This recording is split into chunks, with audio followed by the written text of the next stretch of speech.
In the last video of this series, we witnessed some intense moments as Ross Wysa completely blindsided Leon, not just in the usual way. After catching him off guard in their own playful way, she left him with a mission: start teaching their daughter and help her prepare for the Dragon Academy entrance exam. If you missed the last episode, check out the link in the description to catch up. Now, let's dive into the next part. Our scene opens in the Silver Dragon Castle in the children's study room. A toy giraffe and a Pokemon figure rest on the shelf, almost as if they're on night duty, keeping watch over the room. Leon sits at a desk, head propped on one hand, squinting at a book with the expression of someone trying to solve a riddle that just won't crack. Just then, Ross Wysa strides into the room, smirking and crossing her arms with a knew-you'd-be-here look on her face. Still up, she teases. It's late. Haven't you given in to sleep yet? Leon, looking a bit cranky, doesn't even look up. Noah's too quick a learner. Just basic teaching? Not gonna cut it.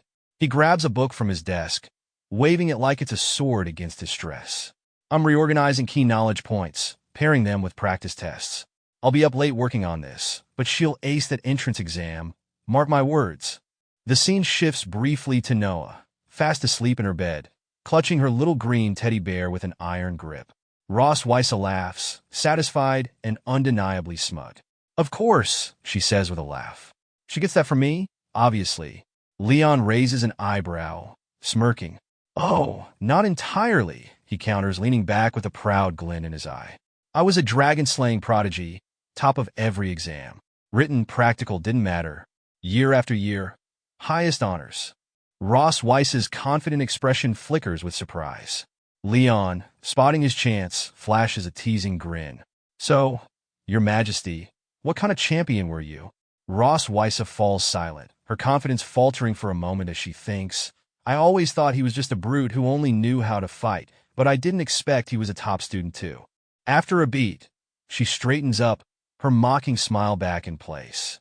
Umph, you're so powerful, and yet here you are, my prisoner, she quips, lifting her chin with exaggerated superiority. Leon's expression darkens, visibly wounded. Damn it, I only lost that one time, he grumbles, clearly frustrated. In a dramatic twist, he slumps down, doodling imaginary circles on the floor like a sulking kid. One mistake, and it's eternal regret.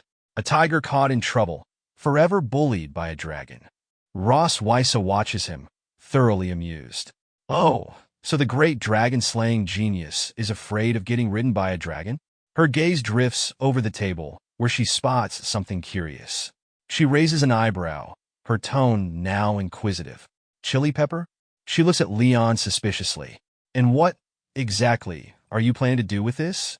Leon glances up, holding his pen with exaggerated nonchalance before picking up the chili pepper, a mischievous glint in his eyes. Oh, this? He waves it around like a prized treasure. I took it from the kitchen. Thought it might wake me up. Ross Wysa gives him a skeptical look, her tone softening in warning. That's dragon yellow pepper. You're human, you might not be able to handle it. But Leon just grins, undeterred, and before she can protest, he takes a defiant bite. His eyes widen as the spice hits, and in seconds, his face turns bright red as he gasps. Very spicy. Suddenly, he's up, running in circles around the room, desperately searching for relief. Water! Water! Where's the water? He shouts, voice muffled by the fire raging in his mouth, his face a dramatic display of regret and discomfort. Just then, Ross Wysa steps toward him, gently holding his face with both hands and pulling him close in a soft, almost romantic gesture. Leon freezes, his cheeks turning bright red. For a moment, he's completely flustered, while Ross Wysa's own cheeks flush with embarrassment. In a quiet, awkward voice, she says, My hands are cooler. It'll make you feel better. Leon stares at her, his heart racing as he notices just how beautiful she looks in this close moment. He closes his eyes, feeling the refreshing coolness of her hands on his heated skin. Her fingertips are icy, he thinks, but it's not that sharp, uncomfortable cold, it's surprisingly comforting. After a moment, Ross Wysa slowly removes her hands. Leon, feeling the spice finally start to fade, lets out a sigh of relief. Thank you, he says sincerely. It's okay now. Ross Wysa gives a small nod, but an awkward silence lingers between them. They both stand there, their cheeks still flushed with embarrassment. Then, without warning, Ross Wysa turns to leave, walking toward the door. Without looking back, she says, "Go to bed early and don't eat too much chili. If your mouth gets too spicy, you'll have to teach Noah to sign instead." Leon, still a little dazed, waves his hand with a grin. "Got it," he says, trying to shake off the awkward tension. Before we jump into today's story a little further, I've got a question for you all. Do you think Ross Wysa is a good match for Leon? Let me know in the comments. Just type yes or no. And hey, if you subscribe to my channel, I guarantee you'll meet your ideal partner in the future. So, don't forget to like the video and hit that subscribe button. Now, on to today's story. Leon watches his wife, Ross Wysa, walk away, deep in thought. "I actually wish she'd touch my face a little longer," he muses, feeling a strange warmth in his chest. He quickly shakes his head, annoyed with himself. "Get it together, Leon. She's the evil dragon who trapped you in a corner, squeezed you half to death, and then told you didn't have enough physical strength." He shudders. Just thinking about it feels a little perverted. Trying to shake off the thought, he refocuses and grabs a book from his desk, flipping through the pages. "I need to find a way to recover quickly." His eyes land on a passage. "Red dragon fruit. Regulates chi and blood." Nope, that's not what I need. He flips a few more pages. "Lotus cross. Helps with digestion. Good for external injuries." Not it either. Just as he's about to give up, a picture catches his eye. A dragon's big force, with a black marble-sized ball beside it. His eyes widen. "Found it. Is this it?" The next morning, soft sunlight streams in through the window, casting a warm glow on the trees outside. Two birds are perched there, enjoying a quiet moment of peace, adding a calm warmth to the room.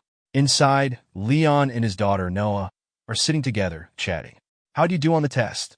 Leon asks, holding up her answer sheet with a hint of curiosity in his eyes. "Guess your score." "Full score is 100. What do you think you got?" Without changing her expression, Noah responds in a flat tone, 50.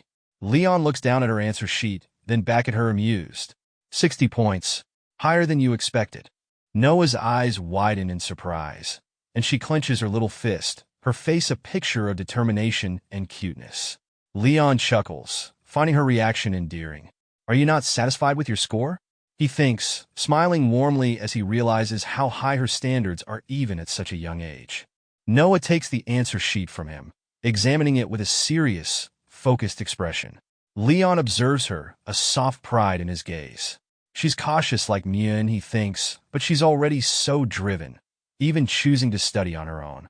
He reaches over and gently ruffles her hair, offering her a tender smile. 62 points on your first try. That's pretty impressive.